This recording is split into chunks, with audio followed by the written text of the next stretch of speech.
The language of deceit. Notes and extracts. Section 2. Aspects of language and linguistic manipulations and enslavement. The power of written and spoken words. The beginning of the end. The conscious and intelligent manipulation of the organized habits and opinions of the masses is an important element in democratic society. Those who manipulate this unseen mechanism of society constitute an invisible government, which is the true ruling power of our country. We are governed, our minds are moulded, our tastes formed, our ideas suggested, largely by men we have never heard of. This is a logical result of the way in which our democratic society is organized. Vast numbers of human beings must cooperate in this manner if they are to live together as a smoothly functioning society. Quote from the first paragraph in Propaganda by Edward Bernays, 1928.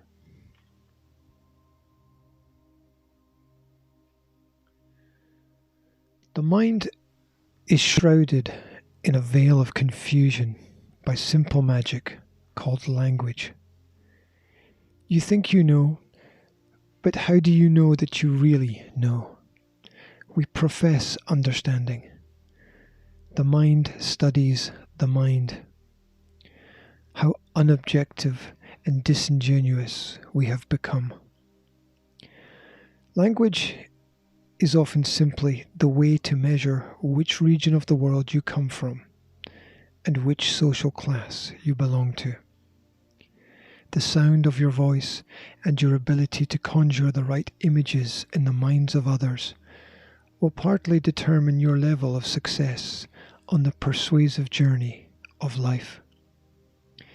And yet, for thousands of years, it has been debated in the circles of social elites whether or not the tool of language was not too powerful to be transparently delivered directly to the masses. Words are not what they appear to be. They are challenges to the mind to define the filtered perspective of our reality in a way that others will understand. They are blocks and bricks that we use to construct a reality that surrounds us. For an object or idea to exist, a word must usually exist to express or record this object or idea. Yet, the absence of a word does not mean that the object or idea does not exist. This is visible through the fact that differing languages have objects or ideas that do not directly or readily translate. Bending our mind around this is the first step to seeing the control and influence that language has over the mind. We are not taught how to learn, but how to be receivers of information. We are then shaped and moulded by this input of details and concepts and imprints. Our brain is the hardware, and the lessons we learn are a kind of software that allows us to interface and interact with those around us. But just like computer programs, most people use words without fully understanding their origin, or realizing that there may be multiple meanings within what is being said. The root of control is an understanding that the wrong words can teach us to hate and fear the world that we have built for ourselves. Used in the wrong way, they can instruct us how to be jealous of others. They can highlight privilege where none exists. They can lead us to the water of temptation and to the abyss of hatefulness. They can impede our progress. They can stifle and limit our development.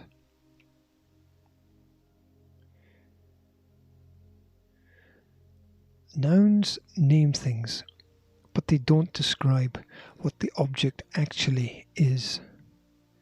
Existence and purpose can be as unrelated as they are related. A bottle on a table is a relatively unclear description of the forces of physics at play, or the chemical compounds within the objects, or even how the object came to be there. Verbs give us the action or movement and may refer to how, but just as sure as they do that, they avoid the why.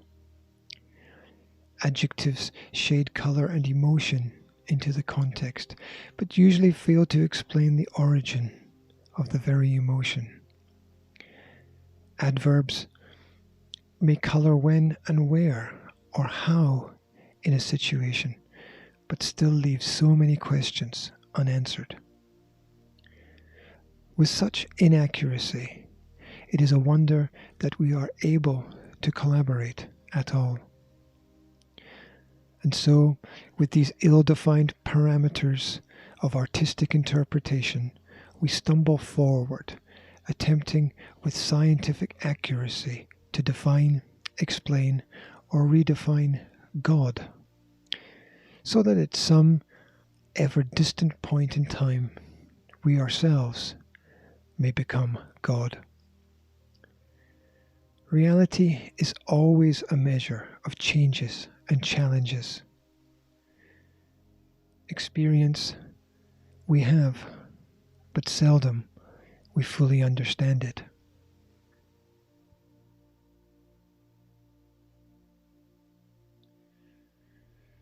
There is only you, your life, and your experience.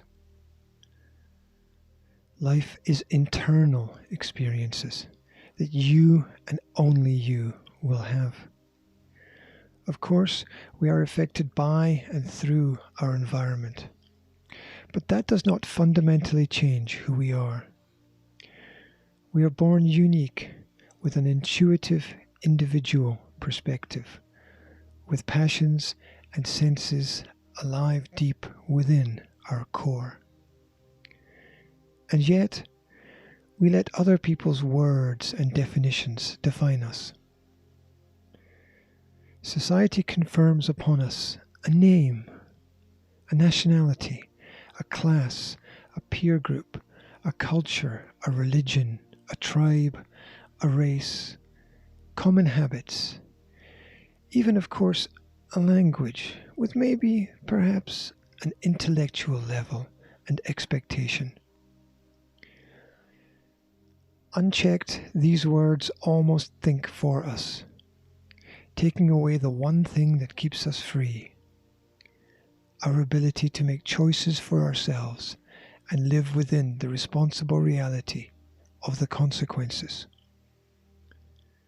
Reasons and results collaborate to form our worldview. Words paint and repaint the scenery of daily life.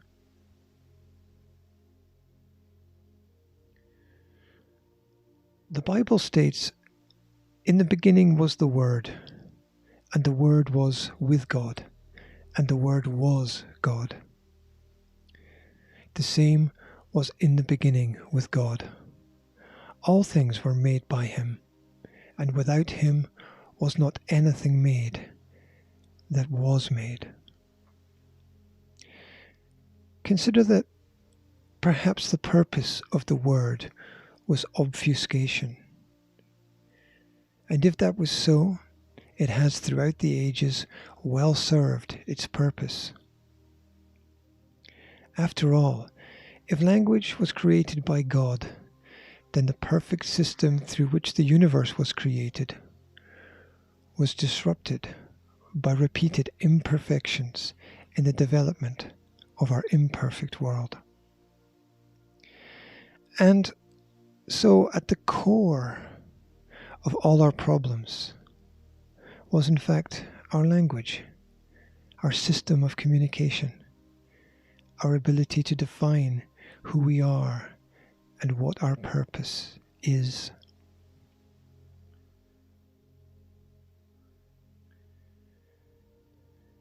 To give any finalized answers before even a question is asked is a curious way in which to organize the world. This is why we must converse, and why the brightest and most powerful tool in any armory is a sharpened tongue at the behest of an agile mind. The ability to think well matters. Life is full of mysteries and unanswered questions. Or more importantly, we need to understand that the answers are everywhere, but it is the right questions that we have yet to find. As such, to live a successful life, we must all become explorers.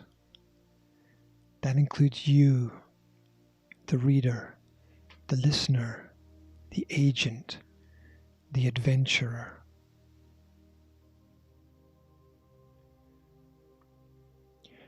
At the beginning, a hypothesis is fine, but not a conclusion.